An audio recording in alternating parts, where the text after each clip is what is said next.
Hello friends, तो आज के वीडियो में हम 100 मोस्ट इंपोर्टेंट क्वेश्चन देखने वाले हैं।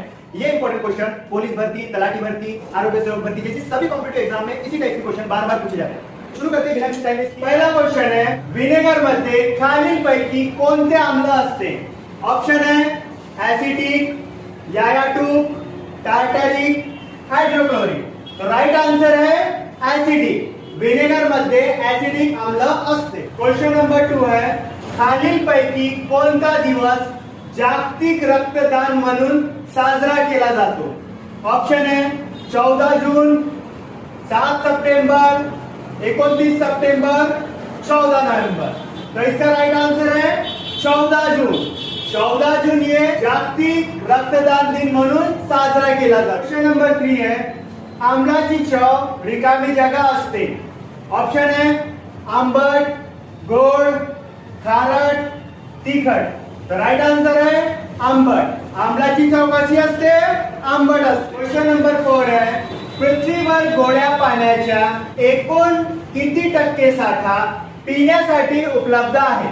ऑप्शन है 0.3%, 0.4%, 0.5%, 0.6%। तर याचा राइट आंसर आहे 0.3%। पृथ्वीवर गोड्या पाण्याचे एकूण 0.3% साठा पिण्यासाठी उपलब्ध आहे। क्वेश्चन नंबर 5 है, रक्तातील रिकामी जागा पेशींना सैनिक पेशी म्हणतात? ऑप्शन है श्वेत रक्तकणिका, लोहित रक्तकणिका, रक्तबिंबिका, रक्तपट्टिका। तो इसका राइट आंसर है श्वेत रक्तकणिका। रक्तातील श्वेत रक्तकणिका पेशींना सैनिक पेशी म्हणतात। छठवा क्वेश्चन है, कांगो टेरियर कोणता प्राणी आहे? ऑप्शन है सोनेरी बेडूक, निळसर मासा, भुंकू न शकणारा कुत्रा, चंदेरी अस्वल। राइट आंसर है भुंकू न शकणारा कुत्रा। कांगो टेरियन म्हणजे भुंकू न शकणारा कुत्रा। क्वेश्चन नंबर 7 है, डॉट्स DOTS हा उपचार कोणत्या रुग्णांसाठी आहे? ऑप्शन है पोलिओ, हेपेटाइटिस, एड्स, क्षय। तो इसका राइट आंसर है क्षय। डॉट्स हा उपचार क्षय रुग्णांसाठी वापरतो। क्वेश्चन नंबर 8 है, HTTP चे पूर्ण रूप काय? ऑप्शन है hyper text transfer protocol, home text transfer producer, hyper text transfer producer. और चौथा है यापैकी नाही। राइट आंसर है hyper text transfer protocol. HTTP चे पूर्ण रूप काय आहे? Hyper text transfer protocol. Question number 9 है, मोबाईल तंत्रज्ञानामध्ये IMEI म्हणजे काय? ऑप्शन है international mobile equipment identity, Indian mobile equipment identity, Indian metropolitan equipment identity, international media equipment identity. Right answer है इंटरनेशनल मोबाइल इक्विपमेंट आइडेंटिटी। तर mobile तंत्रज्ञानामध्ये IMEI म्हणजे काय? International mobile equipment identity. Question number 10 है, खालीलपैकी कोणता दिवस जागतिक आरोग्य दिन म्हणून साजरा केला जातो? ऑप्शन है 14 जून, 7 एप्रिल, 29 सितंबर, 14 नवंबर। राइट आंसर है 7 एप्रिल। 7 एप्रिल हा दिवस जागतिक आरोग्य दिन म्हणून साजरा केला जातो। क्वेश्चन नंबर 11 है, चष्म्याचे भिंग रिकामी जागा यांच्यापासून बनवितात? ऑप्शन है पायरेक्स काच, फ्लिंट काच, सामान्य काच, कोबाल्ट काच। तो इसका राइट आंसर है फ्लिंट काच। चष्म्याचे भिंग कशापासून बनवितात? तर फ्लिंट काच पासून। क्वेश्चन नंबर 12, हिमॅटॉलॉजी हे शास्त्र कशाशी संबंधित आहे? ऑप्शन रक्त, लाळ, घाम, मेंदू। राइट आंसर है रक्त। हिमॅटॉलॉजी हे शास्त्र रक्ताशी संबंधित आहे। क्वेश्चन नंबर 13 है, मानवी कवटीमध्ये एकूण किती हाडे असतात? ऑप्शन है 22, 24, 26, 28. राईट आन्सर आहे 22.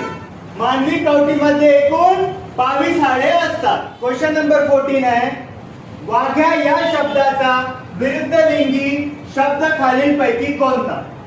ऑप्शन आहे वाघी, वाघीण, मुरळी, मुगळी. राईट आन्सर आहे मुरळी. वाघ्या या शब्दाचा विरुद्ध लिंगी शब्द कोणता आहे? मुरळी. क्वेश्चन नंबर 15 आहे, पुढील शब्द गटातील एक वचनीय शब्द ओळखा.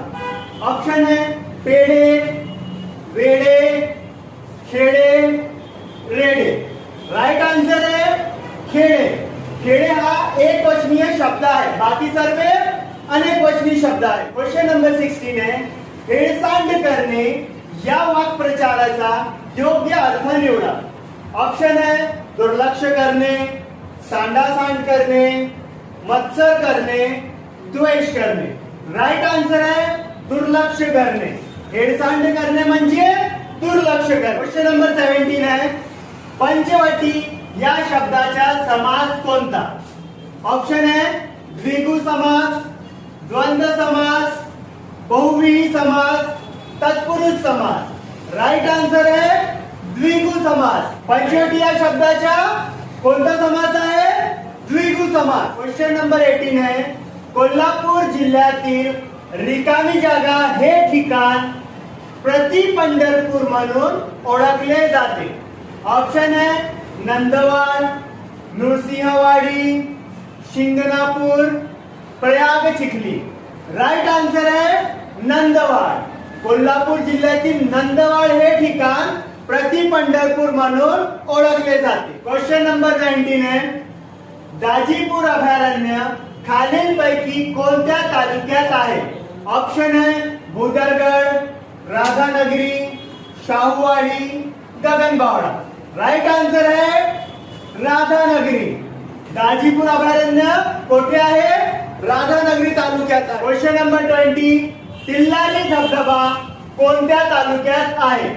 Option Bhudargad, Chandgad, Shahuwadi, Gaganbawada. Right answer आहे चंदगड. तिल्लारी हा धबधबा कोठे आहे? चंदगड मध्ये. क्वेश्चन नंबर 21, यक्षगान हा लोकनृत्य प्रकार खालीलपैकी कोणत्या राज्यातील आहे? ऑप्शन आहे केरळ, तामिळनाडू, कर्नाटक, उत्तर प्रदेश. राईट आन्सर आहे कर्नाटक. यक्षगान हा नृत्य कर्नाटक राज्याचा लोकनृत्य आहे. क्वेश्चन नंबर 22, राज्य लोकसेवा आयोगाच्या अध्यक्ष व सदस्यांची नेमणूक कोण करतात? ऑप्शन पंतप्रधान, राष्ट्रपती, राज्यपाल, मुख्यमंत्री. राईट आन्सर आहे राज्यपाल. राज्य लोकसेवा आयोगाच्या अध्यक्ष व सदस्यांची नेमणूक कोण करतो? राज्यपाल. क्वेश्चन नंबर 23 आहे, सन 1998 मध्ये महाराष्ट्र फिल्म कंपनीची स्थापना कोल्हापुरात कोणी केली? ऑप्शन आहे Dadasaheb Phalke, V Shantaram, Baburao Painter, Chandrakant Mandhare. Right answer आहे बाबूराव पेंटर. सन 1998 मध्ये महाराष्ट्र फिल्म कंपनीची स्थापना बाबूराव पेंटर यांनी केली. क्वेश्चन नंबर 24, गॉयटर हा रोग खालीलपैकी कोणत्या खनिजाच्या कमतरतेमुळे होते? Option iodine, chlorine, sodium, calcium. Right answer आहे आयोडीन. गायटर हा रोग आयोडीनच्या कमतरतेमुळे होते. क्वेश्चन नंबर 25, पुढील पैकी काय सोन्यासारखे दिसते म्हणून त्याला फुल्स गोल्ड मूर्खाचे सोने असे म्हणतात?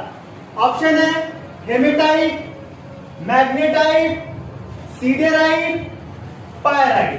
राईट आन्सर आहे पायराइट. पायराइट याला फुल्स गोल्ड मूर्खाचे सोने असे म्हणतात कारण की हा सोन्यासारखा दिसतो म्हणून. क्वेश्चन नंबर 26, एका पाकिटात काही 5 रुपयांच्या व काही 10 रुपयांच्या नोटा आहेत. नोटांची एकूण किंमत 350 रुपये आहे. 5 रुपयांच्या नोटांची संख्या 10 रुपयांच्या नोटांच्या संख्येच्या दुप्पटीपेक्षा 10ने कमी आहे तर पाकिटात 5 रुपयांच्या व 10 रुपयांच्या नोटा किती आहे. सबसे पहले क्वेश्चन समझ लो कि क्या बोल रहा है. कि क्वेश्चन ये बोल रहा है कि हमारे पास में पर्स है. पाकिट को क्या बोलते हैं? पर्स बोलते हैं. ठीक है, हमारे पास में एक पर्स है, उसमें कुछ 5 रुपए की और कुछ 10 रुपए की नोट है बोलते हैं. ठीक है, तो उसमें उसने रेशो क्या दिया है कि 5 रुपए की जितनी नोट है, सॉरी मतलब 10 रुपए की जितनी नोट है उससे उसके दुगने से 10 कम ये 5 रुपए की नोट है. ठीक है, और इन दोनों की बेरीज कितनी है? टोटल अगर से करेंगे तो 350 रुपए हो रही है. तो उसने पूछा है कि 5 रुपए की नोट कितनी है और 10 रुपए की नोट कितनी है. अब एक बार ये आप देख लो अच्छे से, फिर आज मैं निकाल ये 20 को मिटा देता कि मेरे पास में जगह नहीं, इसको सॉल्व कैसे करूं करके. ठीक है, तो अब देखो. ठीक है, अब इसको हम समझते हैं, मतलब इसको सॉल्व कैसे करेंगे. अब उसने क्या बोला था? दो चीज है हमारे पास में, 10 रुपए की नोट है और कितनी है? 5 रुपए की नोट है. तो लिख लेते हैं हम. पहली कौन सी है? 5 रुपए की नोट है. दूसरी की कौन सी है? 10 रुपए की नोट है. ठीक है, और उसने बोला क्या है कि जो 5 रुपए की नोट है वो 10 रुपए की नोट से डबल से 10 कम है. मतलब क्या ऐसा बोल सकते हैं हम कि जो अगर से ये 10 की नोट अगर से x है तो जो 5 की नोट है वो x इंटू 2 माइनस 10 रहेंगी, है कि नहीं? मतलब वो क्या बोल रहा है कि 10 की जितनी नोट है उससे जो 5 की जो नोट है वो 10 की नोट के डबल से 10 कम है बोलते हैं. तो ऐसा लिखेंगे, अगर से 10 की नोट हम अगर से x मानेंगे तो 5 की नोट कितनी मानेंगे? x into 2 minus 10. ऐसा है. ठीक है, तो अब मेरे को तो ऑप्शन हमको दिए रहते. अब मैंने ऑप्शन यहाँ पे लिखा नहीं कि मेरे पास में जगह नहीं थी, तो इसमें ऑप्शन दिए रहते तो हम इसको ऑप्शन से उठा के कर सकते हैं. ठीक है, अगर से मान लो कि 10 की नोट 10 है तो फिर 20 की नोट 5 की नोट कितनी होना चाहिए? अब x के जगह में क्या लिखेंगे? 10. अब हमने x कितना माने 10 की नोट को? 10 माने है ना, तो अब x की जगह कितने रखेंगे? 10 इंटू 2 माइनस 10 करेंगे तो हमको 5 की नोट मिलेंगी. कितना मिलेंगी? 10 इंटू 2 कितना होगा? 20 माइनस 10 इज इक्वल टू कितना होगा? 10. आ रही है क्या डबल से? नहीं आ रही है, मतलब 10 नहीं ले सकते हम. तो अब क्या करते, मतलब ये आने के बाद में दोनों की हमको बेरीज करना पड़ेगा और क्या आएगा उसका? 350 आना चाहिए. ठीक है, तो मतलब 10 की नोट 10 है क्या? नहीं. तो अब इसके 10 की जगह और कोई नंबर लिख के देखते हैं हम. 20 लिखते हैं, मतलब 10 की नोट 20 है और फिर 20 की नोट 5 की नोट कितनी लेंगे हम? उसके डबल से 10 कम. तो मतलब 20 इंटू 10 माइनस 10 करेंगे, सॉरी 20 इंटू 2 माइनस 10 करेंगे. अब 20 इंटू 2 कितना होगा? 40 माइनस 10 कितना होगा? 30. अब देखो बराबर है क्या? 10 की नोट 20 है और 5 की नोट 30 आई है. अब इन लोगों की अगर से हम बेरीज करेंगे तो हमको कितना मिलना चाहिए? 350. ठीक है, अब देखो 5 की नोट 30 है तो इसको हम 5 से इंटू करेंगे कितने रुपए करके? 5 3 15 कितने हो जाएंगे? 150 रुपए. अब ये 20 की नोट 10 है, सॉरी 10 की नोट 20 है तो कितना करेंगे इसको? 10 से इंटू करेंगे कितना आ जाएगा? 200 हो जाएगा. 150 और 200 कितना हो जाएगा? 350 हो जाएगा.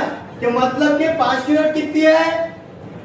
30 है और उसकी कीमत कितनी हो गई? 150. 10 की नोट कितनी है?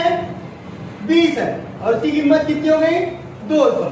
ठीक है, अब मैं एक बार तुम्हारे को फिर से समझा देता हूँ. क्वेश्चन में क्या बोला था कि जितनी 10 की नोट है उससे दुगने से 10 कम 5 की नोट है. हमने 10 की नोट कितना माने? 20 माने. ठीक है, तो अब जो 5 की नोट है ये 10 की नोट से दुगने से 10 कम है. मतलब कि दुगना कितना होगा? 20 का 40 होगा और 40 में से माइनस 10 करें कितना होगा? 30. तो 5 की नोट कितनी होंगी? 30 होंगी. अब उनने बताया कि दोनों की बेरीज कितनी हो रही है? 350 बोला था उसने. 350 बोला था ना, मतलब जब इनकी आप बेरीज करेंगे रुपए की तो कितना आना चाहिए? 350 आना चाहिए. अब 5 की 30 नोट है, 10 की 20 नोट है तो कितने रुपए होंगे? अब इसको 5 से इंटू करेंगे, 5 3 15, ये 0 एज इट इज। कितने रुपए हो गए? 150 रुपए।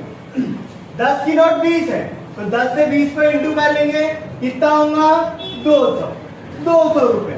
अब ये दोनों के हमको क्या करना है? पेरिश करना है। 150 प्लस 200 कितना होगा? 350। तो मतलब हमारा आंसर बराबर है। तो 5 की नोट कितनी रहेंगी? 30 और 10 की नोट रहेंगी 20। क्वेश्चन नंबर 27, भारत सेवक समाजाची स्थापना रिकामी जागा यांनी केली। ऑप्शन है गवा जोशी, भाऊ दाजीलाल, मगो रानडे, गोपाल कृष्ण गोखले। राइट आंसर है गोपाल कृष्ण गोखले। भारत सेवक समाजाची स्थापना गोपाल कृष्ण गोखले यांनी केली। क्वेश्चन नंबर 28, सेवा सदन पुणे ही संस्था कोणी स्थापन केली? ऑप्शन है पंडिता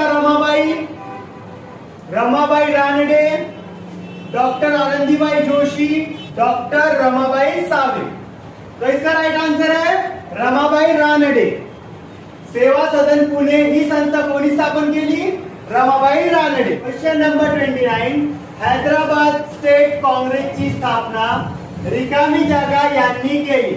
ऑप्शन स्वामी रामानंद तीर्थ, सरदार वल्लभभाई पटेल, डॉक्टर टीबी कुन्हा, यापैकी नाही। तो इसका राइट आंसर है स्वामी रामानंद तीर्थ। स्वामी रामानंद तीर्थ यांनी हैदराबाद स्टेट काँग्रेसची स्थापना की। क्वेश्चन नंबर 13, ये क्वेश्चन रीजनिंग का है, ठीक है। अब देखो यहाँ पे कैसा हमको सॉल्व करना है। ये यहाँ पे जो क्वेश्चन मार्क दिया, यहाँ पे कौन सी संख्या आएगी ये पूछा है। यहाँ पे ऑप्शन दिया हुआ है 9, 3, 6 और 2 ऑप्शन दिया है। अब यहाँ पे हमको इसको रीजनिंग का है, थोड़ा सा दिमाग लगा के इसको सॉल्व करना पड़ता है। अब कैसा, यहाँ पे कुछ नंबर दिए हुए हैं, ऊपर में 8 है, नीचे में इसके बाजू में 3 है, 9 है और ये एस है और बीच में 15 दिया हुआ है। अब ऊपर में 14, 6, 3 और यहाँ पे डी दिया है, बीच में 18 दिया हुआ है। यहाँ पे क्वेश्चन मार्क दिया है 5, 8, 6 और के दिया। अब इनमें ऐसी कौन सी यहाँ पे क्रिया करी है तो यहाँ पे बीच की संख्या है हमको देखना है। अब जैसी अब एस अल्फाबेट एस है। अब एस की जब हम रीजनिंग में देखते हैं जैसे ए बी सी डी, उसका एस का क्रमांक कितना होता है? 19 होता है, ठीक है। तो एक्स का एस का 19 ले लेते हैं। अब 3 है, ठीक है। तो हमको पता चलना है इससे इसको इंटू करना है, कितना आएगा? 3 इंटू 19, एस मतलब कितना है? 19 इंटू करें कितना आएगा? 19 3 57, ठीक है। अब 8 से 9 को इंटू करें कितना आएगा? 9 इंटू 8, 8 9 72, ठीक है। अब बड़ी संख्या से छोटी संख्या को माइनस करें कितना आएगा? मतलब 72 माइनस 57। 12 में से 7 जाएंगे, कितना बचेगा? 5। 6 में से 5 जाएंगे 1, कितना है? 15। तो मतलब बीच में है, यानी कि इस गणित में इस साइड की संख्या और ये जो अल्फाबेट है इसका जो क्रमांक है इसका गुणाकार लिए है, ऊपर वाली संख्या और नीचे वाली संख्या इनका इंटू करे हैं, ठीक है। इनका गुणाकार लिए हैं और दोनों का डिफरेंस लिए है, तो बीच में संख्या ली, ठीक है। अब इसका भी वैसा करके देखते हैं, सेकंड वाले का भी करके देखते हैं। डी मतलब कितना होता है? 4। तो 4 इंटू 6 करते कितना है? 4 सका 24 आ रहा है। अब 14 इंटू 3, 14 1 14, 14 दूनी 8, 14 3 4, तो 42 आ गया। अब 42 में से 24 माइनस करें कितना आएगा? 42 माइनस 24। 12 में से 4 जाएगा 8, 3 बचेगा, 3 में से 2 जाएगा, कितना बचेगा? 1। 18 आया बीच में। तो हमको वैसे ही सॉल्व करना है। कैसे सॉल्व करेंगे हम? 5, अब 5 इंटू 6 कितना होता है? 30। 5 सगा 30। अब k की वैल्यू कितनी है? 11 है। अब 11 ऐसे इंटू कौन सी संख्या करेंगे हम कि तब जाके हमारे को 8 माइनस मिलेगा, मतलब 8 डिफरेंस मिलेगा। तो कैसा करेंगे हम? इसके जगह 2 लेके देखते हैं। 11 इंटू 2 कितना आ रहा है 22। 30 में से 22 को माइनस करेंगे कितना मिलेगा 8। तो आया यहाँ पे 8, तो मतलब क्वेश्चन मार्क की जगह में कौन सी संख्या है 2। हमारा राइट आंसर क्या होगा 2। ठीक है। क्वेश्चन नंबर 31, ए हा एक काम 20 दिवसात पूर्ण करतो आणि तेच काम बी हा 30 दिवसात संपवतो। जर याने 8 दिवस काम केले व तो काम सोडून गेला तर शिल्लक काम बी किती दिवसात संपवेल। ऑप्शन है 15 दिवस, 18 दिवस, 12 दिवस, 10 दिवस। अब इसको हमको सॉल्व करना है। कैसे सॉल्व करेंगे, कैसा यहाँ पे दो जन दिए, ए दिया है और बी दिया है। ठीक है, कौन कौन है, ए है और बी है। ए काम कितने दिन में करता है बोले 20 दिन में करता है। वही काम बी कितने दिन में करता है, ए काम 30 दिन में करता है। ठीक है। अब इसमें कंडीशन क्या दी हुई है क्वेश्चन में कि ए एक काम 20 दिन में कर रहा है और क्या कर रहा है 8 दिन काम करके उसको छोड़ दे रहा है। ठीक है। तो और फिर जो बाकी का जो बचा हुआ काम हो बी कितने दिन में करेगा ये पूछा हुआ है। ठीक है। तो इसको हम कैसे सॉल्व करेंगे, देखो जब ए एक काम 20 दिन में करता है तो वो 8 दिन में काम करके चले गया ना, तो 8 दिन में कितना काम करेगा वो, 8 दिन में कितना काम करेगा पर ये निकालना है। मतलब कि एक दिन में सॉरी एक काम वो 20 दिन में कर रहा है तो 8 दिन में कितना काम करेगा। अब इसको हम कैसा निकालेंगे, क्रॉस मल्टीप्लाई करेंगे हम इसका, 8 एक 8। ठीक है, इज इक्वल टू का साइन देंगे। अब 20 इंटू एक्स करेंगे कितना आएगा 20x। हमको वैल्यू किसकी चाहिए, x की चाहिए, इसलिए x यहाँ पे रहेगा और 20 यहाँ पे इंटू में था तो इज इक्वल टू साइन के इधर में जाएगा तो डिवाइड में आएगा। तो कैसा लिखेंगे 8 divide by 20 is equal to x। अब देखते कितना निकल रहा है x की वैल्यू, 4 के टेबल में 2 बार, 4 के टेबल में 5 बार, मतलब कितना आ रहा है x की वैल्यू आ रही है 2/5। मतलब कि जो a है वो 8 दिन में 2/5 काम करता है। तो क्वेश्चन क्या पूछा है, शिल्लक काम, मतलब उसने 8 दिन में काम कर लिया तो जो बचा हुआ काम है वो भी कितने दिन में करेगा ये पूछा है।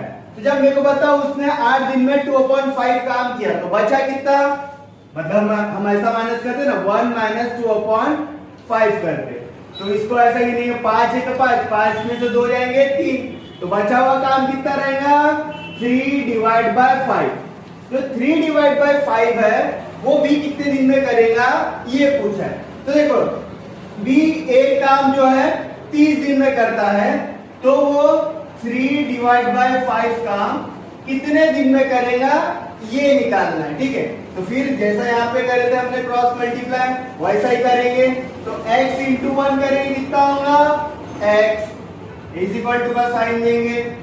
अब इससे हमको इसको गुणना है तो 30 इंटू 3/5 आएगा।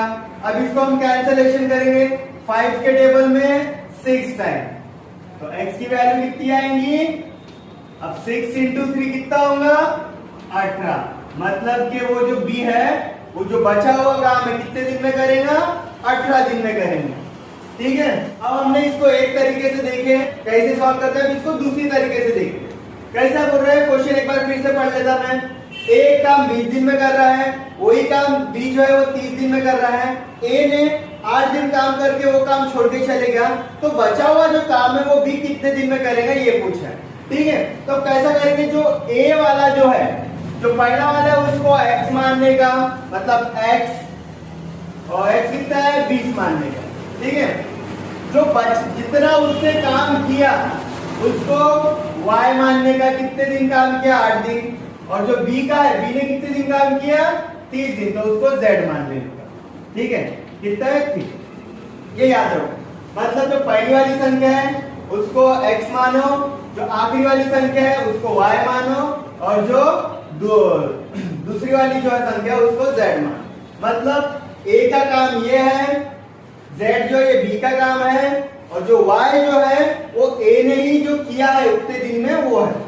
अब इसको कैसा करेंगे, सीधा सीधा करना और कुछ नहीं है। तो इसका एक फॉर्मूला मतलब x माइनस y इंटू में क्या आएगा z divide by x। b का निकालना है इसलिए ऐसा करें हमने, ठीक है। तो x की वैल्यू कितनी है 20 माइनस कितना करेंगे 8 डिवाइड में कितना है 20 और यहाँ पे इंटू में क्या है 30, ठीक है। अब 20 में से 8 जाएंगे 12 बचेंगे, ये जीरो कैंसिल हो जाएगा। अब 2 के टेबल में 6 बार बचा, क्या है यहाँ पे 6 बचा हुआ है और 3 बचा है, तो 6 से हमको 3 को इंटू करें कितना आएगा 18। तो मतलब जो बी है बचा हुआ काम कितने दिन में करेगा 18। तो राइट आंसर है हमारा ऑप्शन नंबर 2, 18 दिन में करेगा, ठीक है। क्वेश्चन नंबर 32, एका पुस्तकाचा 5/9 भाग व 20 पाने वाचून झाल्यावर 76 पाने वाचायची शिल्लक राहिली तर त्या पुस्तकाला एकूण पाने किती होती। ऑप्शन है 1996, 208, 216, 250। अब देखो इसको सॉल्व कैसे करेंगे। अब जो पुस्तक है, पुस्तक के अब लोग पूरे पेज मालूम है क्या, नहीं, उसको x मान लेते हैं हम, x मान लिए।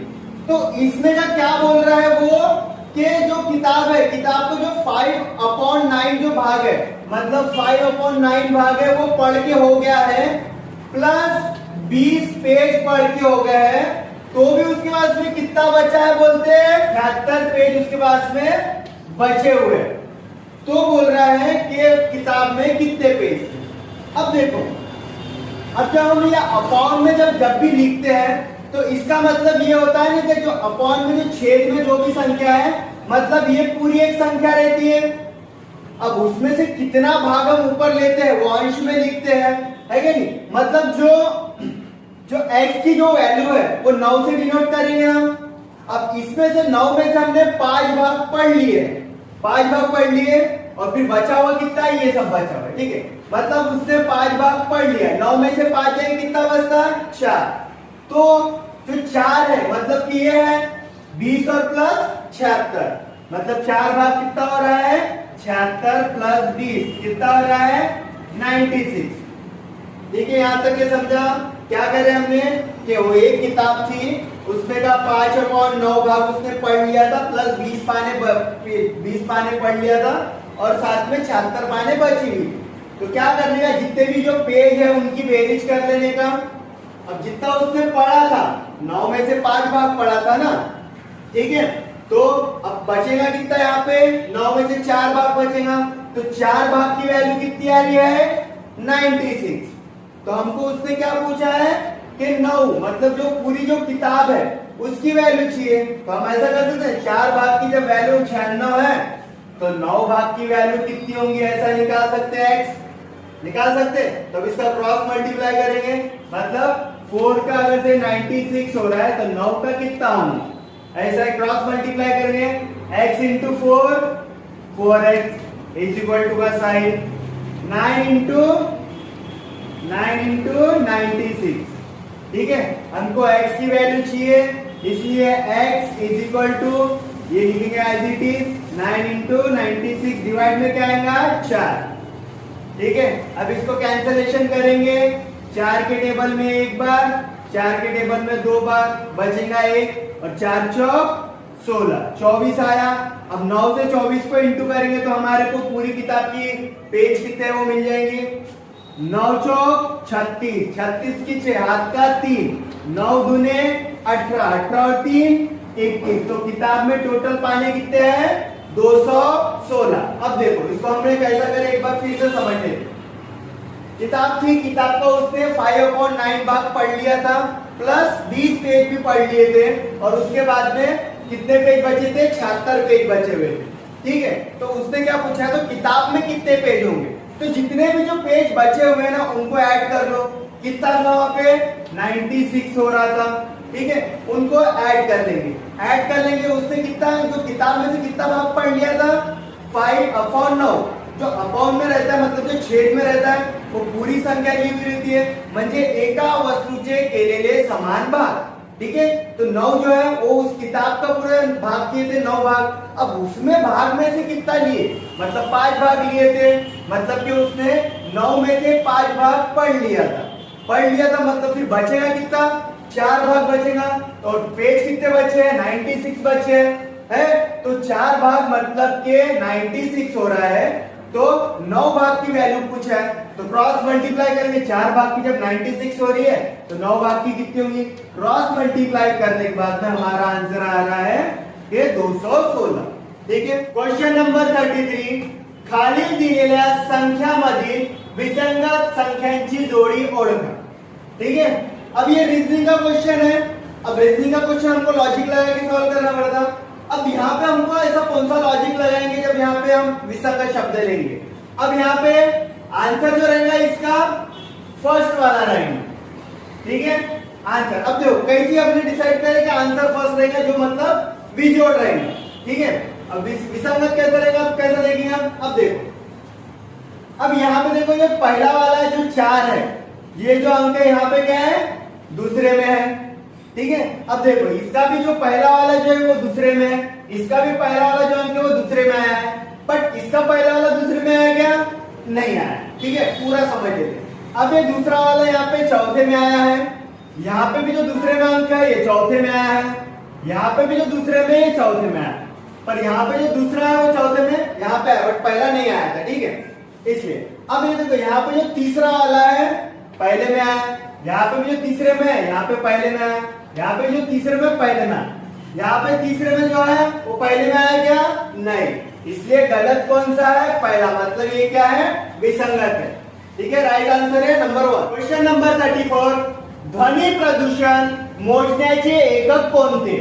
ऑप्शन है giga, Meta, decibel, hertz. Right answer है डेसिबल।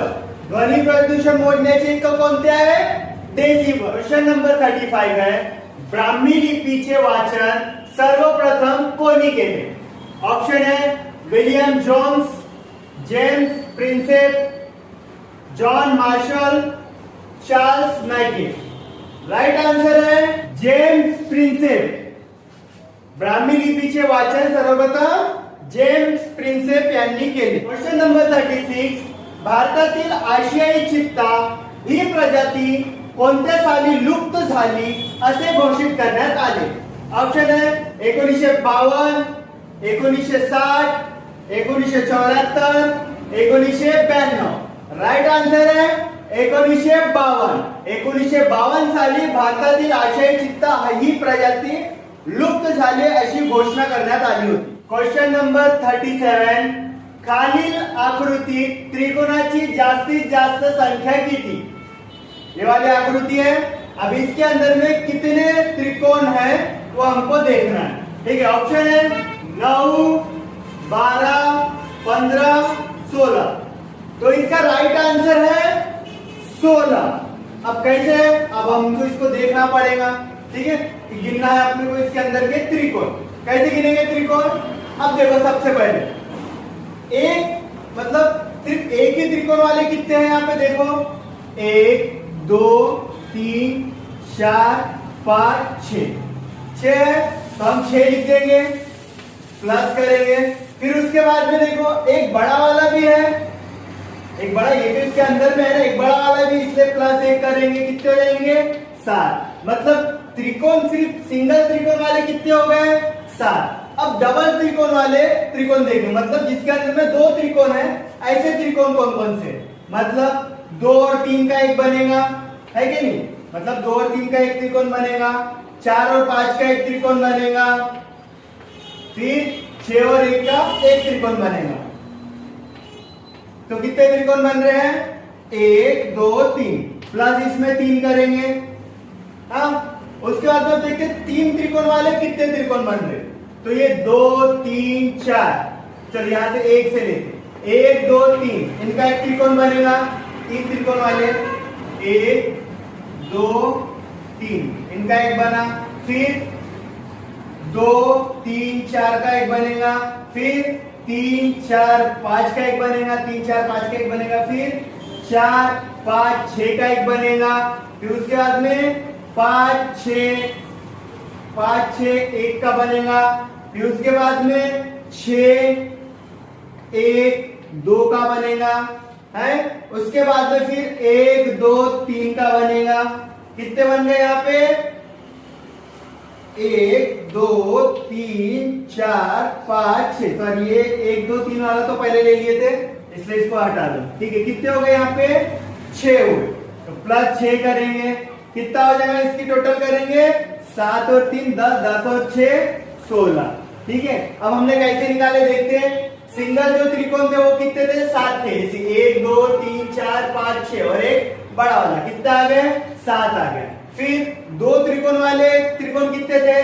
1 2 3 थे, तो हमने इसमें 3 प्लस किए। अब 3 त्रिकोण वाले त्रिकोण कितने थे? जैसे एक से लिए 1 2 3 का एक त्रिकोण बनेगा। ठीक है, फिर उसके बाद में 2 3 4 का एक त्रिकोण बनेगा, फिर 3 4 5 का एक त्रिकोण बनेगा, फिर 4 5 6 का एक त्रिकोण बनेगा, फिर 5 6 1 का एक त्रिकोण बनेगा, फिर 6 1 2 का एक त्रिकोण बनेगा। तो कितने बन रहे थे? टोटल 6 बन रहे थे। ठीक है, तो सबकी बेरीज करेंगे तो कितना आंसर आ रहा है हमारे को? 16। इसलिए इस त्रिकोण में ज्यादा से ज्यादा कितने त्रिकोण है? 16 है। राइट आंसर हमारा चौथा है। ठीक है, क्वेश्चन नंबर 38 है, रामचरितमानस या अवध भाषेतील साहित्याची निर्मिती कोणी केली? ऑप्शन है सूरदास, तुलसीदास, कालिदास, चीरदास। राइट आंसर है तुलसीदास। रामचरितमानस या अवधी भाषेतील ग्रंथाची निर्मिती तुलसीदास यांनी केली। क्वेश्चन नंबर 39, स्वामी विवेकानंद यांनी रामकृष्ण मिशनची स्थापना कोणत्या वर्षी केली? ऑप्शन है 1897, 1899, 1901, 1857। राइट आंसर है 1897।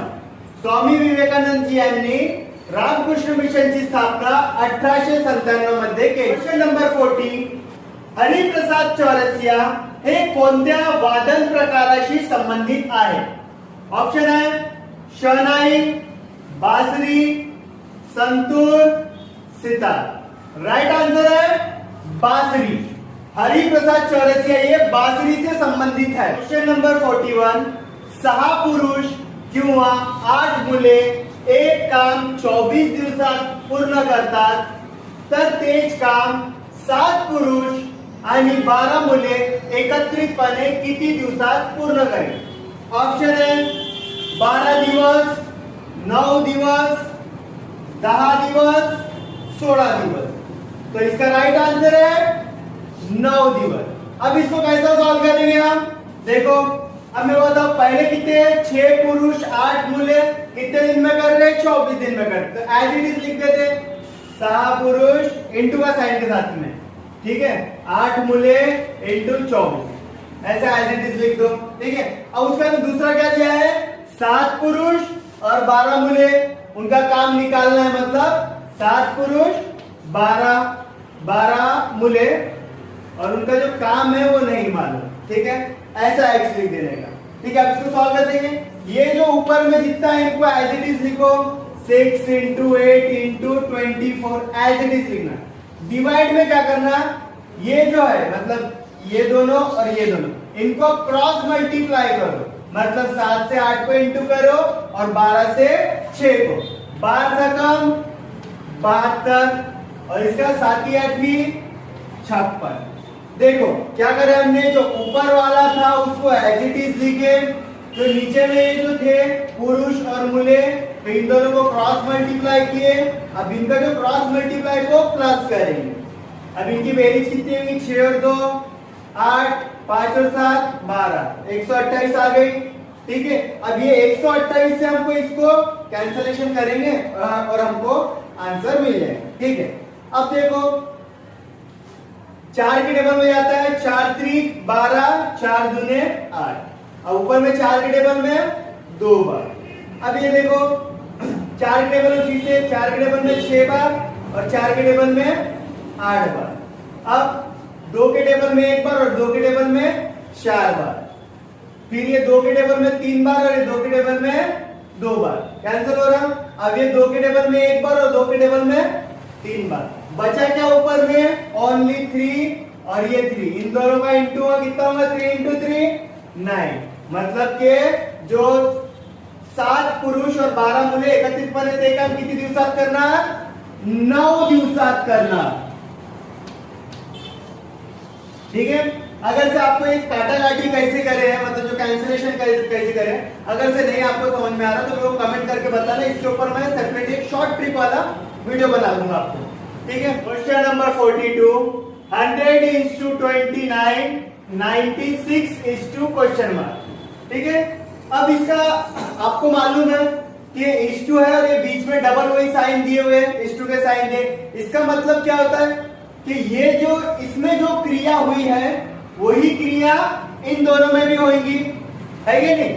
ये रीजनिंग का क्वेश्चन है। अब इसके ऑप्शन क्या दिए, पहला ऑप्शन है 30, दूसरा है 34, तीसरा है 24, चौथा है 28। अब इसमें देखना पड़ेगा यहाँ पे ऐसे कौन सी क्रिया किए हैं जब जाके 29 आया है, या फिर जो भी यहाँ पे क्रिया है, तो वैसे यहाँ पे 96 में कौन सी क्रिया करेंगे जब जाके कौन सी संख्या मिलेगी। ठीक है, अब मेरे को बताओ 100 को 4 से डिवाइड करेंगे तो कितना आएगा, 100 डिवाइड बाय 4 कितना आ रहा, 25 मिल रहा हमारे को। 25 में जब हम +4 करेंगे तो कितना मिलेगा, 29। मतलब कि 100 को हमने जब 4 से डिवाइड किए तो हमारे को 25 मिला, फिर 25 का हमने फिर वही 4 मिला है तो हमारे को 29 मिला। फिर वैसी चीज यहाँ पे भी करेंगे। अब 96 को 4 से डिवाइड करेंगे, 4 दूने 8 और 4 चौक 16, 24 आया। 4 से डिवाइड करें इसलिए प्लस उसमें 4 करेंगे, कितना आ जाएगा, 24 + 4 28। तो राइट आंसर क्या होगा हमारा, 28। क्वेश्चन नंबर 43 रीजनिंग का क्वेश्चन है ये। ठीक है, क्या लिखा है, 1, 2, 3, 6, 9, 8, 18, 27, 54, क्वेश्चन। अब ठीक है, रीजनिंग का क्वेश्चन है। अब इसको हमको सॉल्व करना है। कैसे सॉल्व करेंगे, पहले वाला तीसरा वाला, तीसरा पांचवा, फिर ये ऐसा आ रहा है। ठीक है, और वो ऊपर वाला देखेंगे तो ऐसा ऐसा और ऐसा, ये जाएगा तो ये क्वेश्चन के बाहर चले जाएगा, मतलब दूसरे वाला को गिन कर पहले वाला निकालना है, ये क्वेश्चन मार्केगा। अब देखो 1 इंटू 3 करेंगे तो 3 मिलेगा, 3 इंटू 3 करेंगे तो 9 मिलेगा, 9 इंटू 3 करेंगे तो 27 मिलेगा, 27 इंटू 3 करेंगे तो कितना मिलेगा, 81। इसलिए राइट आंसर क्या है इसका, 81। ये रीजनिंग का क्वेश्चन है, इसको इस टाइप से सॉल्व करेंगे। ठीक है, कि 1 को 3 से इंटू करे 3 आया, 3 को 3 से इंटू करे 9 आया, 9 को 3 से इंटू करे 27 आया, और एक छोड़ के चल रहा है वो, ये भी याद में रखो। ठीक है, अब 27 को 3 से इंटू करेंगे 81 आएगा।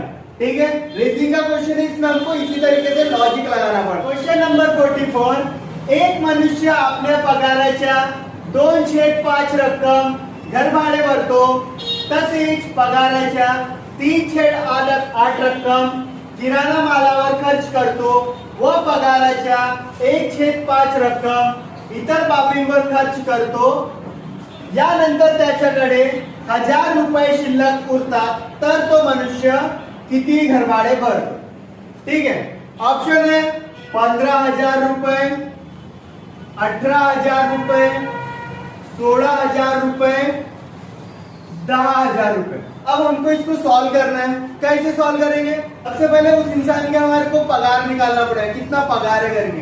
कितना पगार है दिया है, यहाँ पे नहीं दिया है तो हम उसके पगार को x मान लेते हैं। ठीक है, और क्वेश्चन में पूछा क्या है, क्या निकालना हमको, तो मनुष्य कितनी घर भाड़े भरतो, मतलब वो घर भाड़े, मतलब वो इंसान कितना रेंट भर रहा है वो हमको निकालना है। उसका रेशो कितना लिया है, मतलब उसका जो प्रमाण वगैरह क्या है, पगाराच्या 2/5 रक्कम, ये निकालना है। निकालना है क्या हमको, 2/5, ये निकालना है घर भाड़े।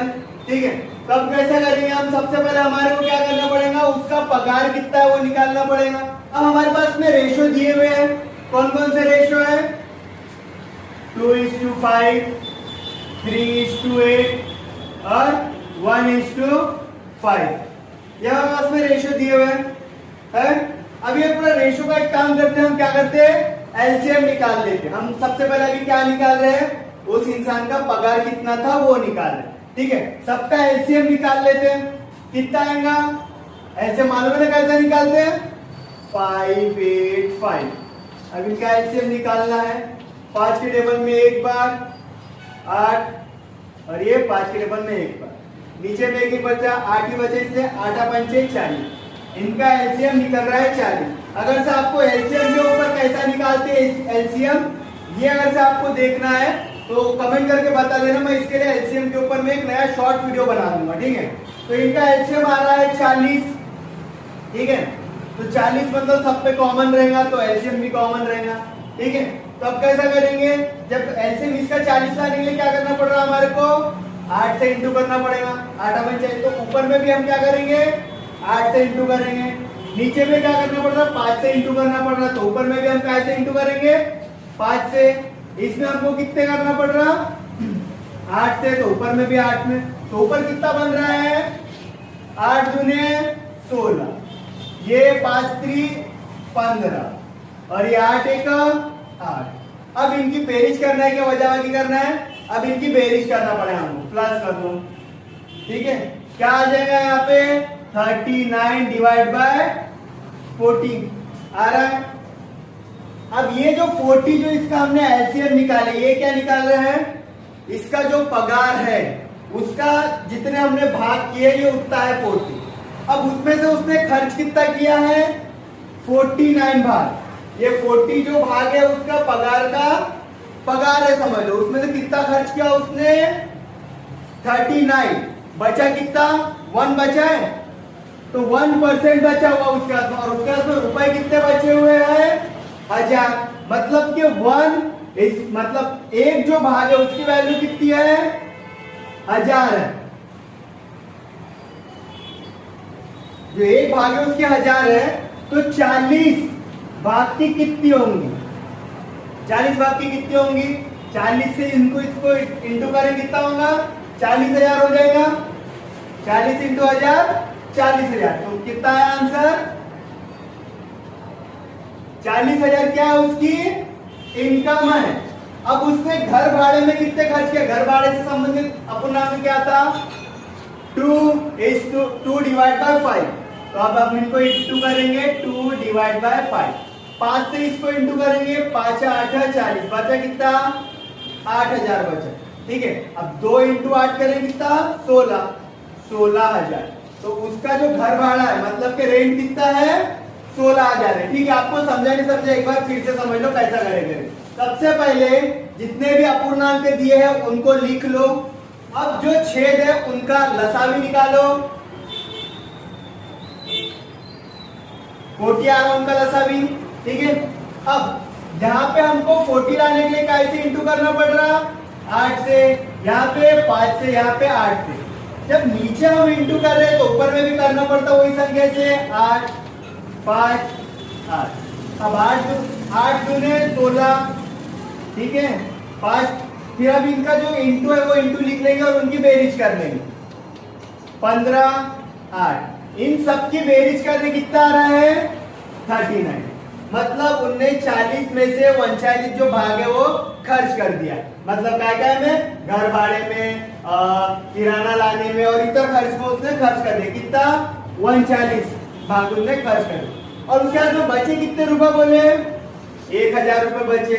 तो उसके बाद भाग भी कितना बचा हुआ है, एक ही भाग बचा।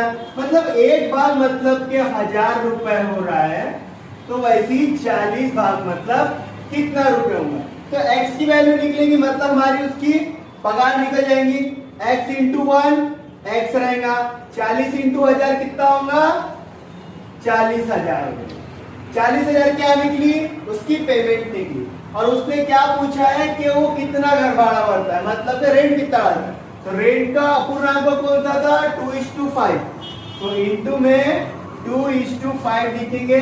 अब 5 से 40 को डिवाइड कर रहे हैं, 8 आएगा, मतलब 8000 हो जाएगा। अब 8000 इंटू 2 करेंगे कितना होगा? 16000। राइट आंसर क्या है हमारा? 16000। ठीक है। क्वेश्चन नंबर 45, मंगळवार दिनांक 24 जून 1997 रोजी रोहिणीचा तिसरा वाढदिवस होता, तर तिच्या जन्मदिवशी कोणता वार होता? ऑप्शन आहे गुरुवार, शनिवार, शुक्रवार, रविवार। राइट आंसर है शुक्रवार। कैसा शुक्रवार है? देखो, कितवा जन्मदिन है बोलते? तीसरा वाढदिवस है, तो मतलब 3 लिख लेंगे, 3 साल के हो गए करके। अब क्या बोला? अब देखो, इन 3 सालों में लीप वर्ष कितना है वो देखेंगे। एक लीप वर्ष आया है, इसलिए उसको ही प्लस करेंगे। कितना हो गया है?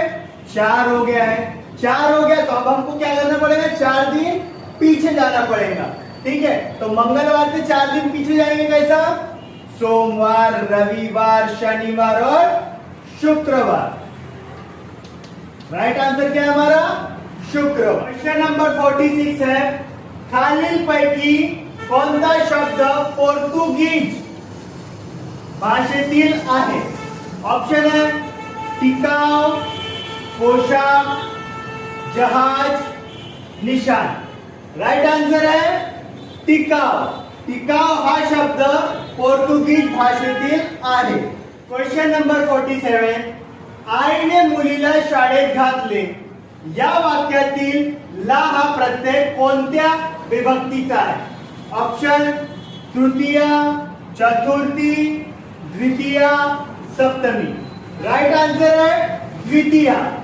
आईने मुलीला शाळेत घातले, या वाक्यातील जे ला आहे हे कोणत्या विभक्तीत आहे?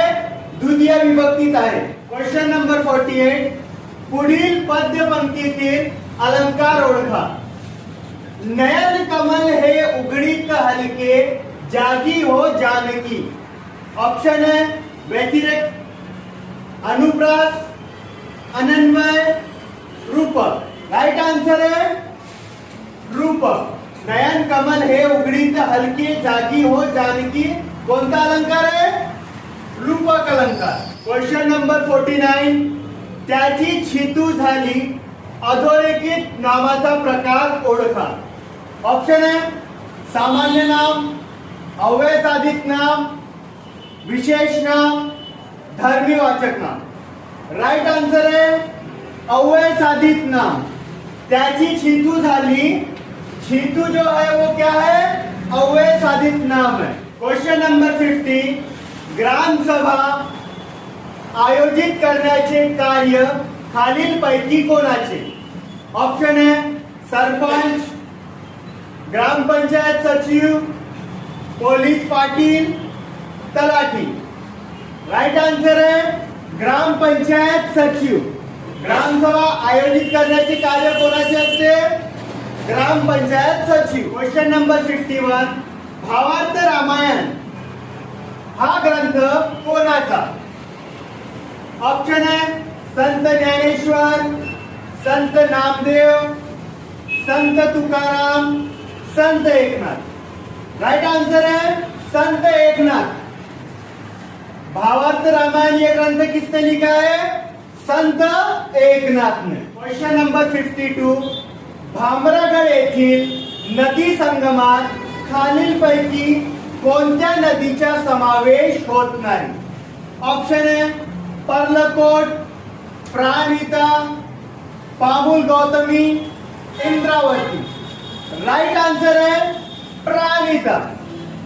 भामरागड येथील नदी संगमात प्राणहिता या नदीचा समावेश होत नाही। क्वेश्चन नंबर 53, प्रश्न चिन्हाच्या जागी कोणते अचूक उत्तर है? ये क्वेश्चन को हमको सॉल्व करना है कि यहाँ पे कौन सी क्रिया हुई है करके। ठीक है, तो कैसे सॉल्व करेंगे? आप अगर से ऊपर वाले 3 को देखोगे, ठीक है, ये 3 बॉक्स है, 1 बॉक्स, 2 बॉक्स, 3 बॉक्स। अब देखो इसके अंदर वो पहले 27 है, दूसरे वाले इसमें तो 43 है और तीसरे वाले में 30। अब इसके बेरीज करेंगे तो कितना मिल रहा हमको? 100 मिलेगा। 30 प्लस 43 प्लस 27 100 आ रहा है। सेकेंड वाले को गिनेंगे, बेरिश करेंगे, उसका भी 100 आएगा। ठीक है, तो अब मेरे को बताओ, अब फिर जब ये दोनों में 100 आया तो तीसरे वाले में भी 100 ही आना चाहिए। ये दोनों की बेरिश कितनी आ रही है? 42 प्लस 35 77 आ रहा है। अब मेरे को 77 अगर से सबकी 100 आ रही थी तो 77 को हम 100 से जब माइनस करेंगे कितना बच रहा? 10 में से 7 जाएंगे 3, 9 में से 7 जाएंगे तो 23 बच रहा है। कि मतलब क्वेश्चन जो क्वेश्चन मार्क है उसके बदले में कौन सी संख्या रहेंगी? 23। ऑप्शन में है क्या? हाँ है। मतलब राइट आंसर क्या है? 23। प्रश्न चिन्ह से जाके कौन सा अचूक अंक है? तब 23। क्यों? क्योंकि ये जो सब में जो मतलब बॉक्स के अंदर में जो संख्या दी हुई है इनकी जो बेरीज कर रहे हैं 100 आ रही है, इसकी कर रहे हैं 100 आ रही है, इनकी भी बेरीज कर रहे हैं 100 आ रही है, तो इनकी भी बेरीज करेंगे तो 100 ही आएंगी।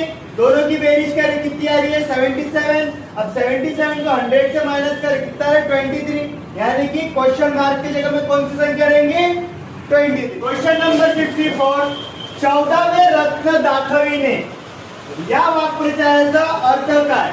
ऑप्शन है फजिती करणे, चांगला मार देणे, हातावर तुरी देणे, 14 वर्षाचा तुरुंगवास होणे। राइट आंसर है चांगला मार देणे। 14वें रत्न दाखवणे इसका मतलब क्या होता है? चांगला मार देणे। क्वेश्चन नंबर 55 है, एका ग्रंथालयातील 72% विद्यार्थी इंग्रजी वर्तमानपत्र वाचतात, 50% विद्यार्थी हे मराठी वर्तमानपत्र वाचतात, तर 25% विद्यार्थी हे दोन्ही भाषेतील वर्तमानपत्र वाचतात, तर किती टक्के विद्यार्थी हे इंग्रजी व मराठी वर्तमानपत्र वाचत नाही असे विचारलेले आहे। ठीक है, ऑप्शन क्या है? 1%, 5%, 28%, 3%। अब इसको सॉल्व कैसे करेंगे? इंग्लिश जो न्यूज़पेपर में पढ़ने वाले कितने थे? 70% थे। मराठी न्यूज़पेपर पढ़ने वाले कितने थे? 50% थे। और ये दोनों पढ़ने वाले कितने थे? 25% थे। ठीक है, तो हम क्या करेंगे? अब पढ़ने वाले निकाल लेते हैं। अब देखो 72 प्लस 50 माइनस 25 करेंगे। मतलब 72 जो इंग्लिश पढ़ने वाले हैं, 50% जो मराठी पढ़ने वाले हैं, और दोनों पढ़ने वाले कितने हैं? 25% है, इसलिए इसको माइनस करेंगे। इसका टोटल कितना होगा? 122 माइनस 25 करेंगे, इसका कितना होगा? 97। जो 97 जो परसेंट निकला ये क्या का निकला हुआ है? ये पढ़ने वाले का निकला है, ये इंग्लिश और मराठी न्यूज़पेपर पढ़ते हैं करके 97। तो उसने क्वेश्चन में क्या पूछा था कि कितने लोग हैं, कितने परसेंट लोग हैं कि जो मराठी और मराठी और इंग्लिश न्यूज़पेपर नहीं पढ़ते। अब ये 100% में से लेते ना अपन, 100% में से 97% पढ़ने वाले हैं, तो 97 को माइनस करेंगे, कितना बचेगा? 3। यानी कि हमारा आंसर है कि जो 3% जो लोग हैं वो मराठी और इंग्लिश न्यूज़पेपर नहीं पढ़ते। क्वेश्चन नंबर 56, राज्य वन्यजीव कृती आराखडा तयार करणारे देशातील पहिले राज्य कोणते? ऑप्शन है गोवा, गुजरात, महाराष्ट्र, मध्य प्रदेश। राइट आंसर है महाराष्ट्र। राज्य वन्यजीव कृती आराखडा तयार करणारे देशातील पहिले राज्य कोणते? महाराष्ट्र। क्वेश्चन नंबर 57, हिरवे हिरवे गाल गालीचे या ओळीतील विशेषणाचा प्रकार कोणता? विशेषणाचा प्रकार विचारलेला आहे। ऑप्शन है क्रमवाचक, आवृत्तिवाचक, गुणवाचक, गणनावाचक। राइट आंसर है गुणवाचक। हिरवे हिरवे गाल गालीचे या ओळीतील विशेषणाचा प्रकार कोणता आहे? गुणवाचक। क्वेश्चन नंबर 58, अशुद्ध शब्द ओळखा। ऑप्शन है तथापि, परंतु, आणि, यापैकी नाही। राइट आंसर है यापैकी नहीं, क्योंकि यहाँ पे अशुद्ध शब्द पूछा था। अशुद्ध शब्द यानी कि जो गलत है, पर यहाँ पे देखो तथापि सही है, परंतु सही है, आणि ये भी सही है, इसलिए आंसर क्या होगा? यापैकी नाही. Question number 59.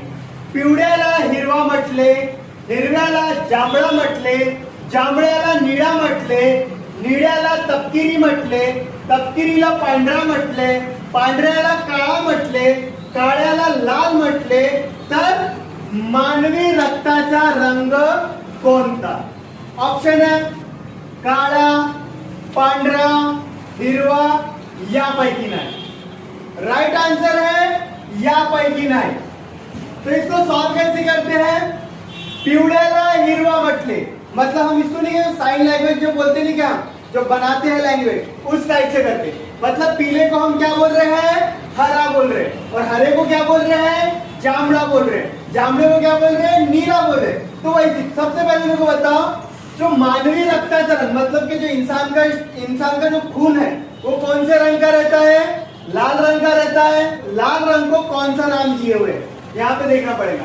पिवड़े को हिरवा दिए है, हिरवे को जामड़ा दिए है, जामड़े को नीला दिए है, नीले को तपकिरी दिए है, तपकिरी को पांढरा दिए है, पांढरे को काला दिए है, और काळ्याला लाल दिए है. लाल को कोई नाम दिए क्या? नहीं दिए. तो इसलिए इसका आंसर क्या होगा? यापैकी नाही. Question number 60.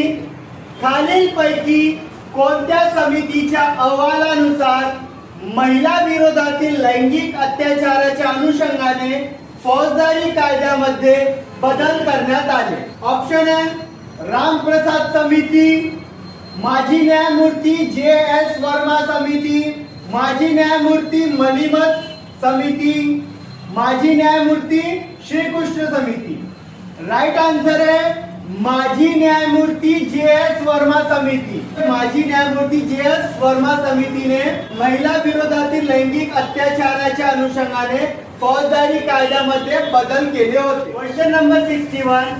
एअर इंडिया कंपनीने पहिली विमान सेवा टपाल कोठून कोठे सुरू केली? ऑप्शन लंडन ते मुंबई, कराची ते मुंबई, झुरिच ते मुंबई, दिल्ली ते मुंबई. राइट आंसर है कराची ते मुंबई.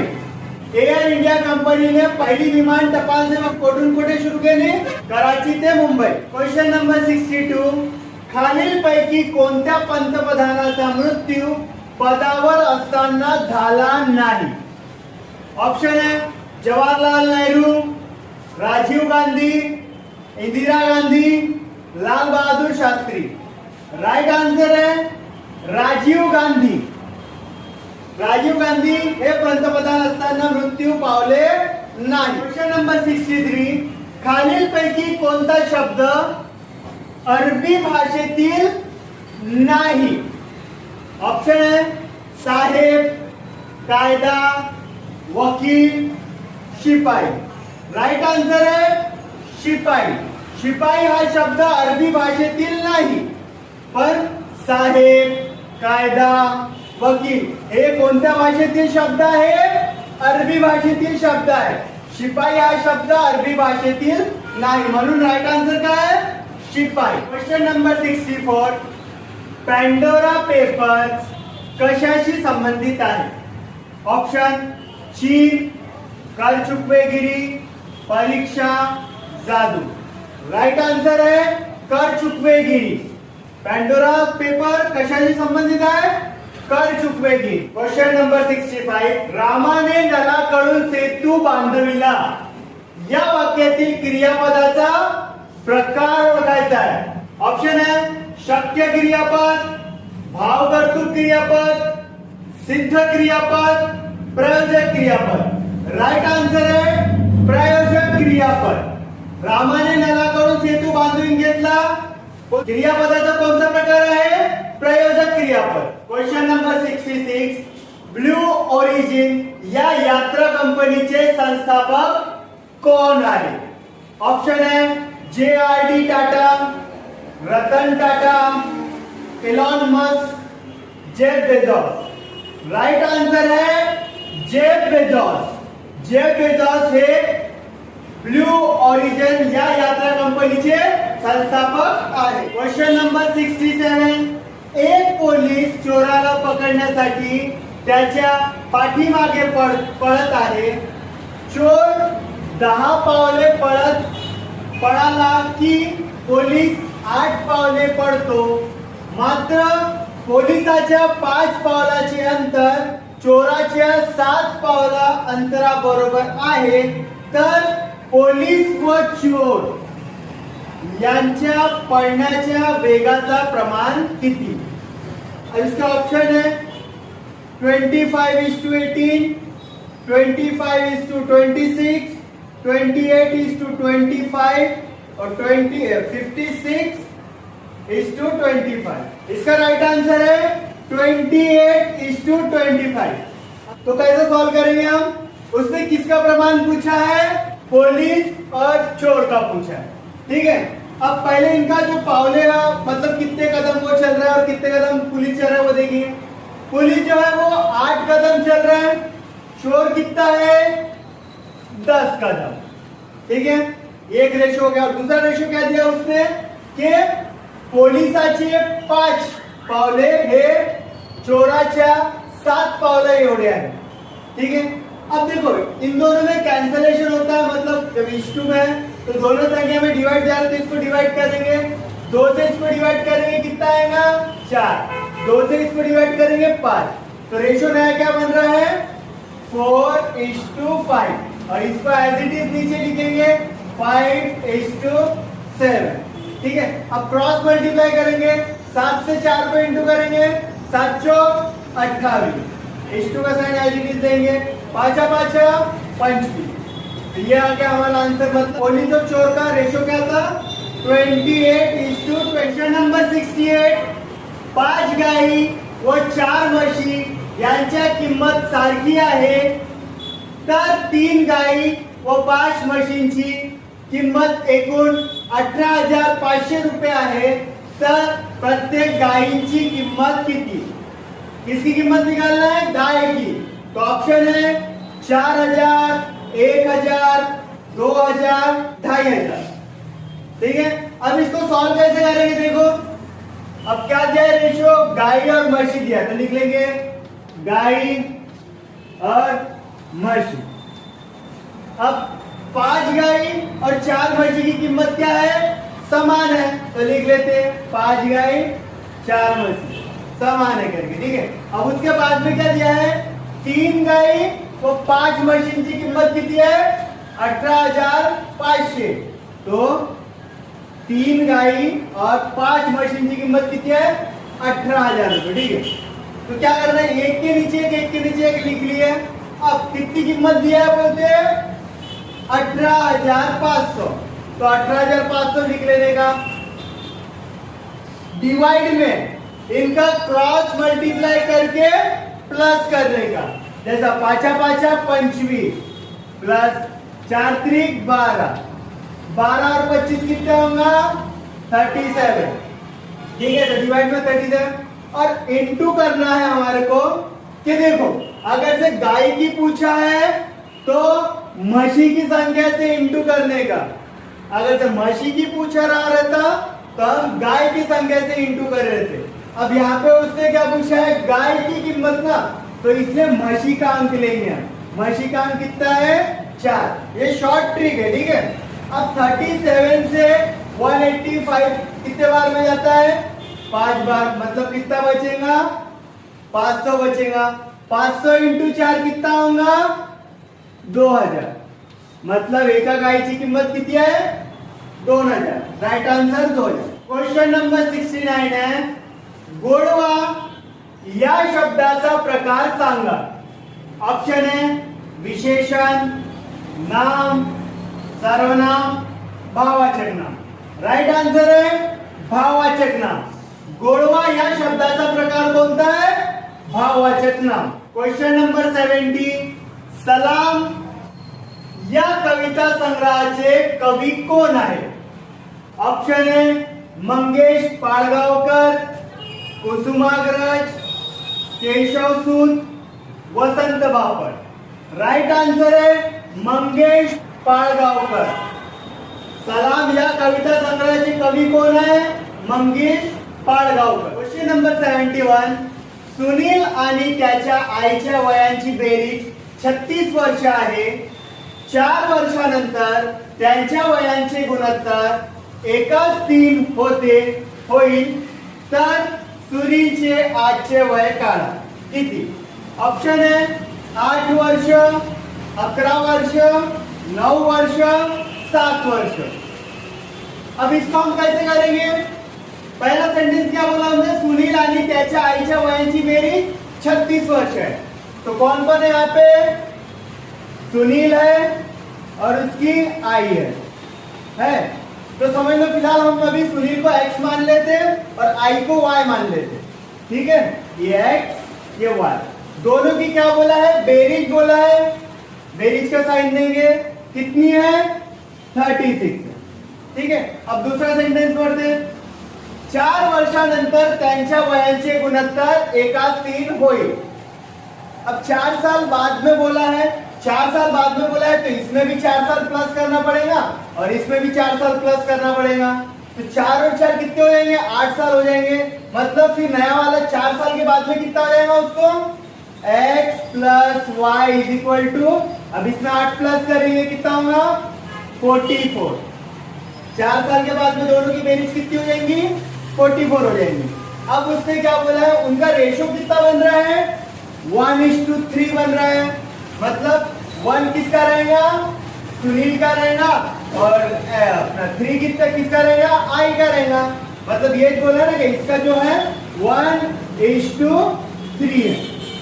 अब हमको निकालना किसका है? सुनीलचे आजचे वय किती? सुनील का कौन सा अंक था? 1 था, तो 1 लिखते हम डिवाइड में. अब जब रेशो उनका 1:3 दिया हुआ था और बेरीज कितनी थी? 44 की, तो क्या करेंगे? जो रेशो दिया हुआ है रेशो की बेरीज करेंगे. बेरीज 3 थी ना यहाँ पे, तो कितना हो रहा है? 3 और 1 4 हो जाएगा.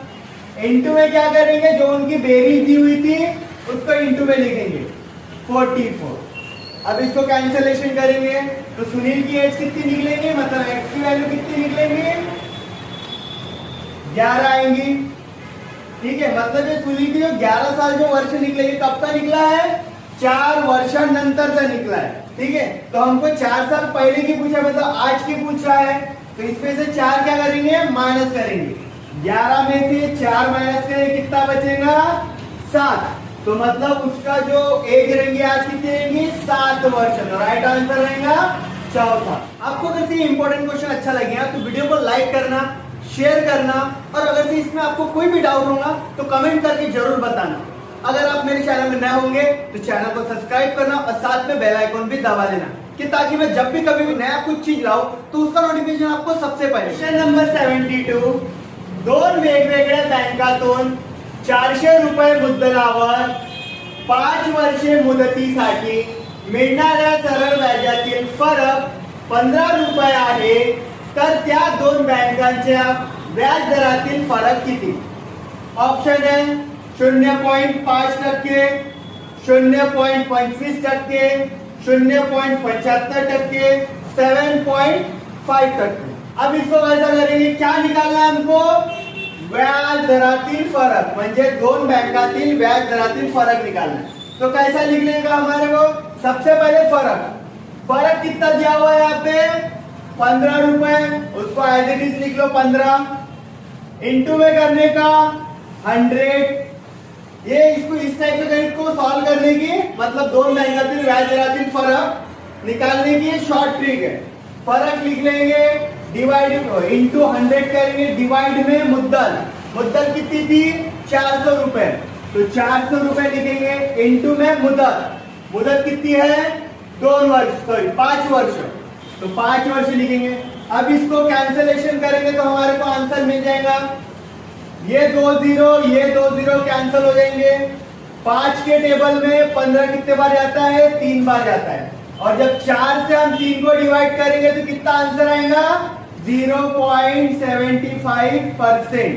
देख लो, करके देख लेते हैं. 4 डिवाइड बाय 3, 0 का भाग देंगे, पॉइंट लगाएंगे 0. 4 7 28, कितना बचेगा? 2. फिर यहाँ 0 लगाएंगे, कितना है? 4 पंचे 20, आया 0.75.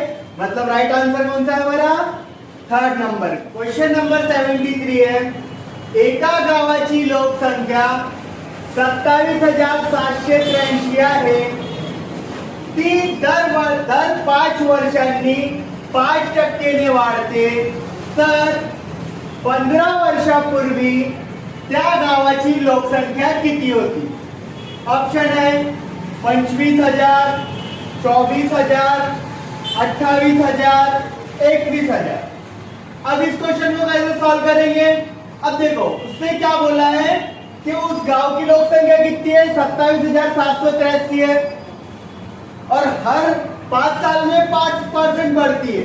मतलब और उससे पूछा है कि 15 साल पहले उस गांव की लोकसंख्या कितनी थी, ये पूछा है. मतलब 15 साल पहले कुछ संख्या थी उसकी, तो उसको हम x मान लेते हैं.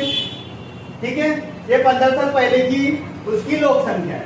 ठीक है, अब क्या हो रहा है? हर 5 साल में 5% बढ़ रहा है. तो जैसा आपको मालूम है कि 5 साल बढ़ाना है तो 105 ऊपर लिखते, डिवाइड में 100 लिखते हैं. तो 105 डिवाइड बाय 100 कितने बार है? 3 बार बढ़ा है ना, हर 5 साल में. तो 15 साल पहले किए तो 5 साल का ये हो गया, ये 5 साल का हो गया और ये 5 साल का हो गया 15 साल का. हर 5 साल में बढ़ती, मतलब ये थी 15 साल पहले रकम, मतलब ये थी 15 साल पहले उसकी लोक संख्या.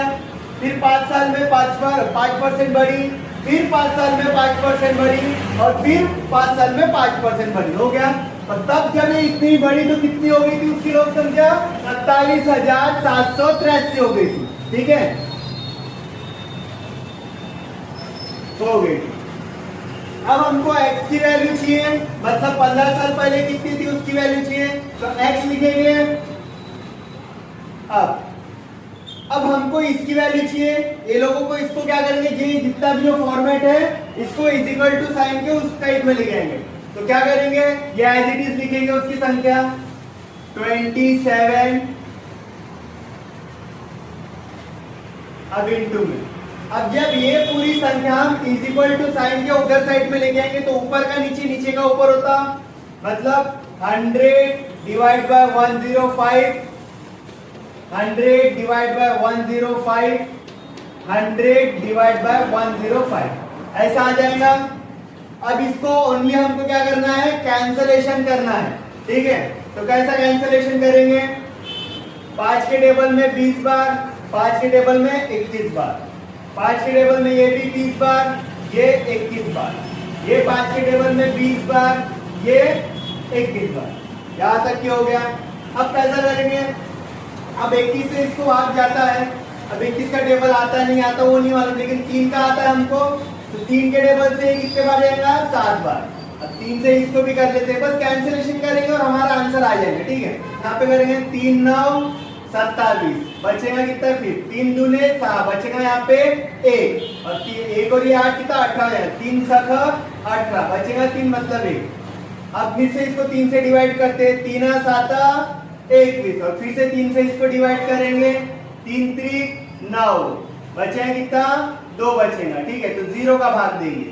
फिर 26 हो गया. 3 8 24, कितना बचेगा? 2 और ये 1, कितना बचेगा? 3 7 21. अब इससे भी 3 से जा रहा है, ये 3 में 7 बार जाएगा और ये 3 से कितने बार जाएगा? 3 1 3, 0 एज इट इज. 3 दूने 6, बचे कितना यहाँ पे? 2. 3 9 27. ठीक है, ये भी चलेगा. अब देखो 7 से भी भाग जाता है इसमें, तो 7 के टेबल में 1 बार. अब 7 के टेबल में इसको अगर डिवाइड करेंगे तो 7 1 का 7, बचेगा 3. 3 और 2 32 हो जाएगा. 32 हो जाएगा तो क्या? 7 चौक 28 हो जाएगा. ठीक है, 7 चौक 28, बचेंगे कितना पे? 4 और ये बचेगा 9. तो 7 ही 49. ठीक है, कितना? 147 आया. अब 7 से फिर ये भी कैंसिल होता है. 7 1 7, 7 दूने 14, 7 1 7. अब 7 के टेबल में ये भी 1 बार है और 7 के टेबल में 3. तो हमारा फाइनल क्या बचा है? 3 into 20 into 20 into 20. ठीक है, अब 20 का घन कितना होता है? 8000 होता है.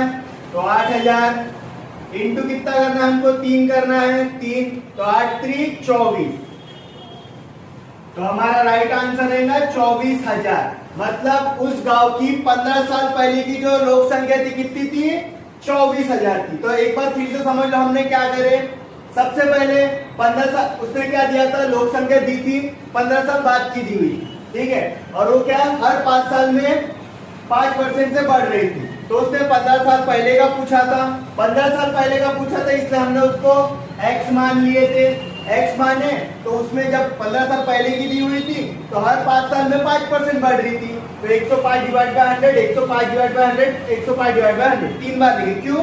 क्योंकि 15 साल है ना, 15 साल में 5 कितने देंगे? 3 बार रहेंगे इसलिए। तो संख्या कितनी थी वो इनकी, मतलब लोक संख्या कितनी थी वो टाइम में? 27,783 थी। फिर उसके बाद में हमको x की वैल्यू चाहिए थी, तो x लिखे और उसके बाद इज इक्वल टू का साइन दिया और वो जो 27,783 थी उसको एज इट इज लिखे। जब हमने ये पूरी संख्या को x की वैल्यू चाहिए थी, इन दोनों का सब काम है, तो इसको हमने इज इक्वल टू साइन को उधर साइड में लेके गए। उधर साइड में लेके गए तो नीचे का ऊपर, ऊपर का नीचे हुआ, मतलब 100 ऊपर का 105 नीचे है। ऐसा लिखने के बाद जब हमने कैंसलेशन किए तब हमारे को क्या मिला है, वहां की उसकी लोक संख्या मतलब x की वैल्यू कितनी मिली है? 24,000।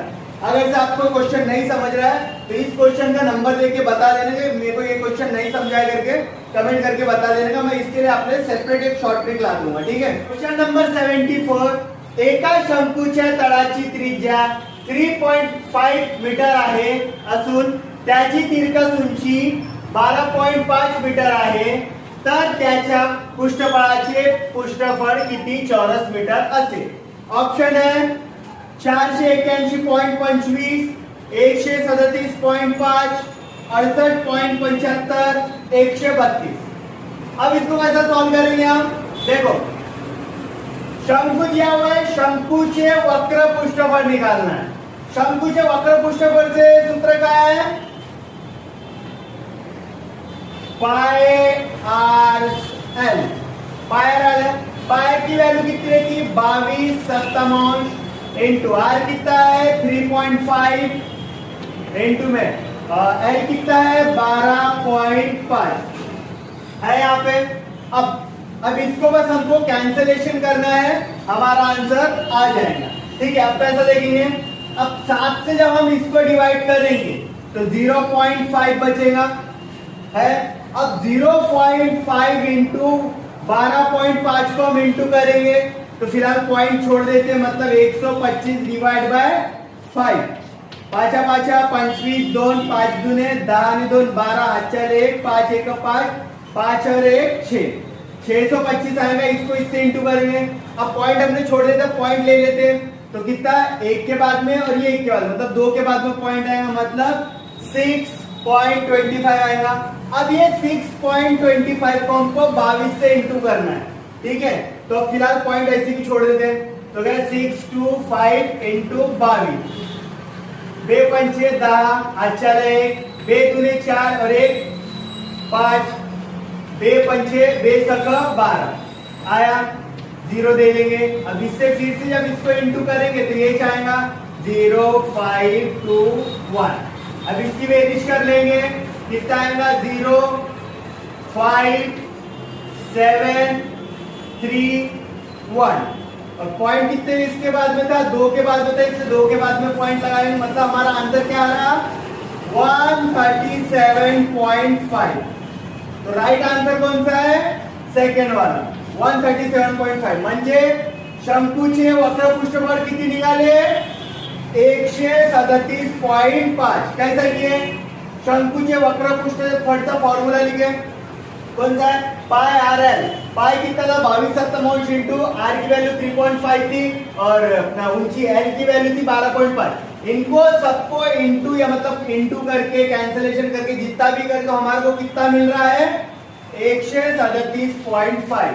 अगर से आपको नहीं समझा होगा तो क्वेश्चन नंबर देने का और कमेंट में बताने का कि नहीं समझा करके कैसा करते हैं, इसके लिए मैं सेपरेट एक वीडियो बना दूंगा। क्वेश्चन नंबर 75 रीजनिंग का क्वेश्चन है ये।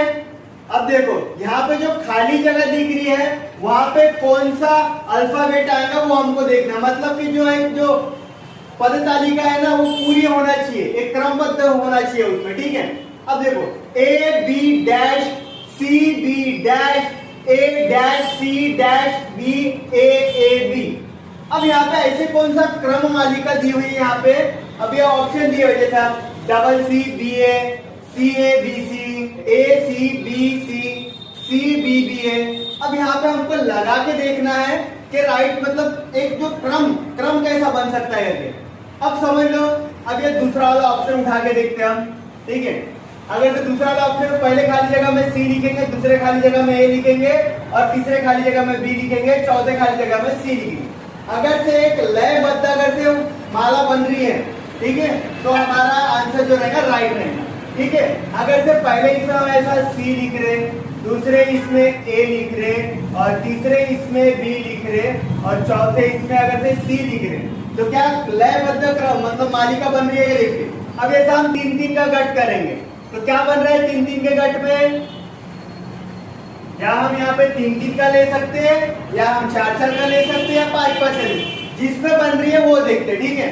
अब ये 3-3 का यहाँ पे लिए तो पहला क्या बन रहा है? ए बी सी, दूसरा क्या बन रहा है? सी बी ए, तीसरा क्या बन रहा है? ए बी सी, चौथा क्या बन रहा है? सी बी ए।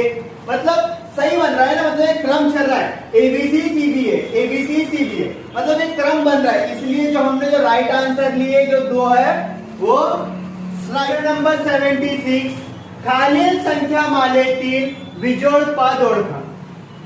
देखो क्वेश्चन ये जो रीजनिंग के रहते हैं इसमें हमको लॉजिक लगाना पड़ता है कि इसको हम किस तरीके से सॉल्व करें, है क्या नहीं। अब देखो यहाँ पे दिया चार संख्या दी हुई है 39, 78, 52, 85। अब इसमें से हमको देखना पड़ेगा कि कौन सी संख्या है, मतलब इसमें कौन सा लॉजिक है। या तो यहाँ पे सम संख्या दे देते या विषम संख्या दे देते या मूल संख्या, मतलब इस टाइप से हमको देखना पड़ता है। या कभी कभी किसी संख्या का नहीं क्या किसी संख्या में भाग जा रहा है किसी नहीं जा रहा। अब यहाँ पे इस क्वेश्चन में क्या दिया देखो, अब 39, 78, 52 और 85। अब देखो यहाँ से अगर हम 13 से भाग दे रहे हैं इसको, तो 13 से इसमें भाग जा रहा, 13 1 13 13 सभी 13 1 4, 13 से 3 बार भाग जा रहा है, 13 52, 13 5 5, 13 7 78, 13 7 91, 13 8 1। ये जो 85 इसमें 13 से भाग जा रहा है क्या? नहीं जा रहा है, तो इसलिए इसका राइट आंसर क्या रहेगा? विजोड़ पद 85 है। क्यों 85 इसका हमने आंसर लिए? क्योंकि जो 39 है, 78 है और 52 है, इनमें सब में 13 से भाग जा रहा है और 85 में नहीं जा रहा है, ठीक है। क्योंकि ये रीजनिंग का क्वेश्चन है, इसमें हमको देखना पड़ता है कि इसमें कौन सा जो लॉजिक है वो लग सकता है, ठीक है। कोई भी क्वेश्चन रहा कमेंट करके बता दे। क्वेश्चन नंबर 77 4:32 क्वेश्चन मार्क, ठीक है। अब ये भी क्वेश्चन रीजनिंग का है, इसमें भी हमको लॉजिक लगाना है। इसमें ये डबल जो 4 टिम्बर है, ये 4 पॉइंट दिए हुए डॉट दिए हुए, इसका मतलब क्या होता है कि जो पहले ये जो 2 जो शब्द संख्या है इसमें ऐसी कौन सी क्रिया हुई है वही सेम क्रिया ये 2 संख्या में होती है। अब ठीक है, अब 4 और ये 32 कैसे आया है उसी हिसाब से ये 5 और ये क्वेश्चन मार्क की जगह में संख्या है। अब देखो 4 का स्क्वायर कितना होता है? 16। अब 16 को 2 से इंटू करेंगे तो कितना आएगा? 32 है। 32 मतलब यहाँ पे हमने क्या दिए? 4 का वर्ग किए इंटू 2 किए तब जाके 32 आ रहा है। अब वैसे 5 का वर्ग लिखेंगे, 5 का वर्ग कितना होता है? 25। अब 25 को 2 से इंटू करेंगे कितना आएगा? 50। तो हमारा राइट आंसर कौन सा रहेगा? 50 मतलब 3। ये रीजनिंग का क्वेश्चन है, इसको इसी तरीके से सॉल्व करते हैं। मतलब हमको लॉजिक लगाना पड़ता है कि यहाँ पे कौन सा लॉजिक लगा के किए और यहाँ पे कैसे किए, ठीक है।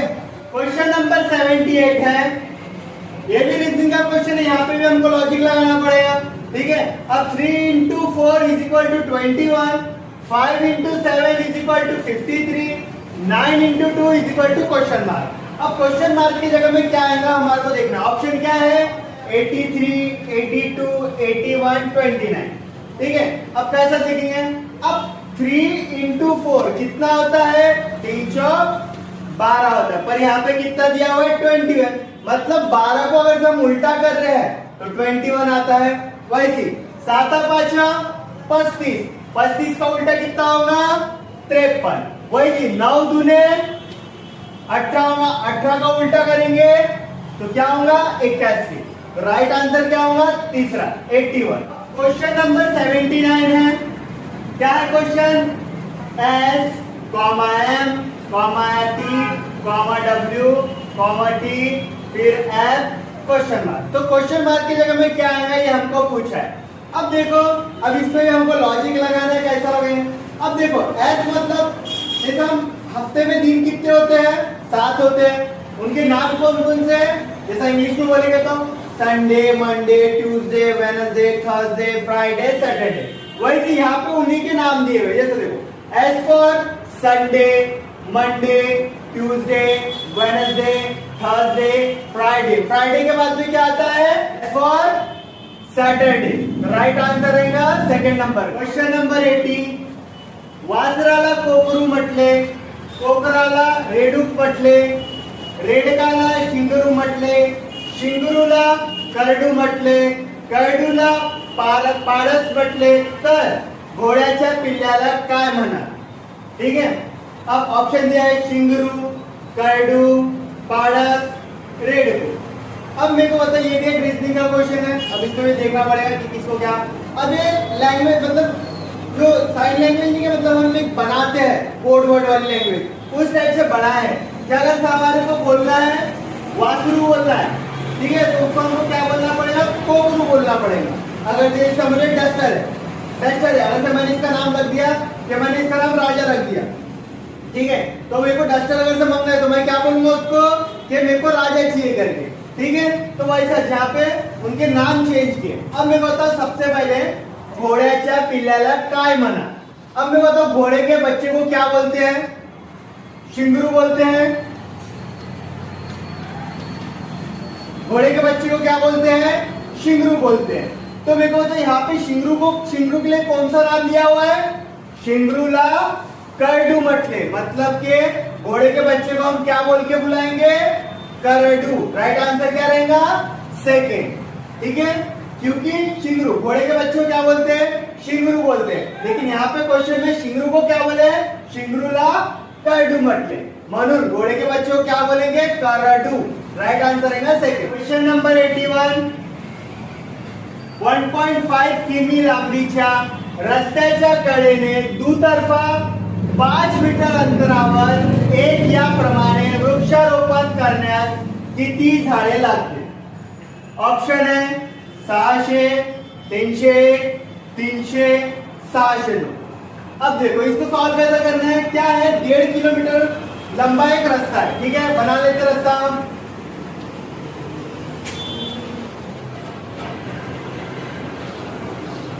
कितना है? 1.5 किलोमीटर का रास्ता है। अब उसमें क्या बोल रहा है? रास्त्याच्या दुतर्फा, मतलब ये साइड में भी और ये साइड में भी, ठीक है, 5 मीटर अंतरावर एक या प्रमाणे, मतलब 5 मीटर अंतर पे एक, मतलब यहाँ पे 5 मीटर पे, मतलब एक यहाँ पे रहेगा, एक 5 मीटर पे रहेगा, फिर ये 5, मतलब ऐसे ऐसे ऐसे से हमको झाड़ लगाना है। ठीक है, 5 मीटर अंतरावर एक या प्रमाणे वृक्षारोपण करण्यास किती झाडे लागतील? अब मेरे को बताओ 1.5 किलोमीटर में कितने मीटर रहते हैं? 1.5 इंटू कितना करेंगे? 1000 करेंगे, क्योंकि 1000 मीटर मतलब 1 किलोमीटर होता है। तो 1.5 किलोमीटर में कितना मीटर होगा? अब 1000 से इसको करें कितना होगा? 15,000, मतलब ये हो जाएगा 0, 1 पॉइंट है इसलिए 0 लगाएंगे, मतलब 1500 मीटर हो जाएगा। अब 1500 मीटर में हर एक मीटर में 5, ठीक है, तो 5 से डिवाइड करेंगे, 5 3 15, मतलब 300 हो रहे हैं, है?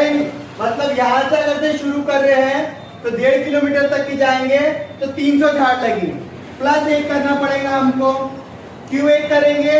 हर 5 मीटर पे है, हर 5 मीटर पे, मतलब एक तो यहीं से शुरू होगा, फिर यहाँ पे 5 मीटर के बाद में एक होगा, फिर यहाँ पे दूसरा होगा, मतलब एक यहाँ ला एक ऐड करेंगे, मतलब एक साइड में कितने झाड़ लगेंगे? 300 है। और उसने क्या बोला है? दुतरफा, मतलब दोनों तरफ, एक इधर साइड में 301 रहेंगे और इधर साइड में 301 रहेंगे।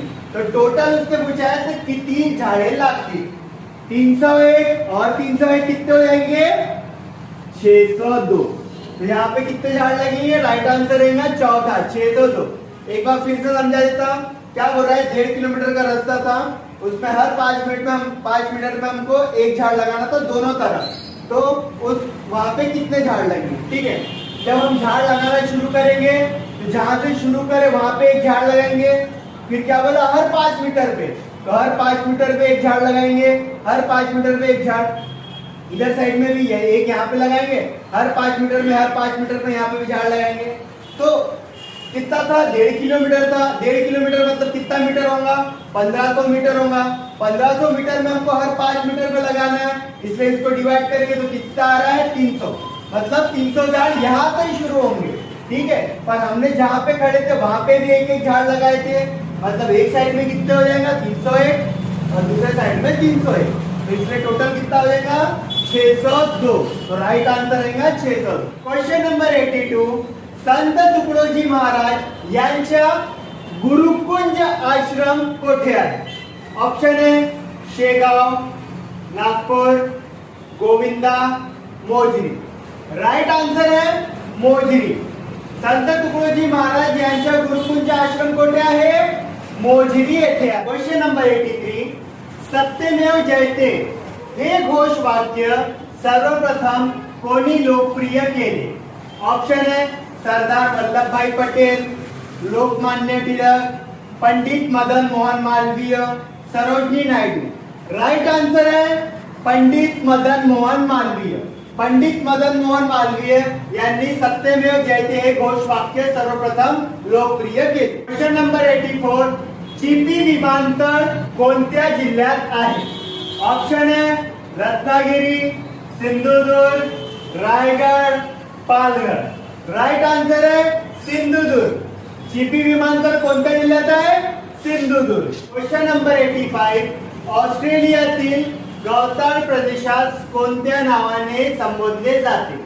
Option velds steppes prairies downs.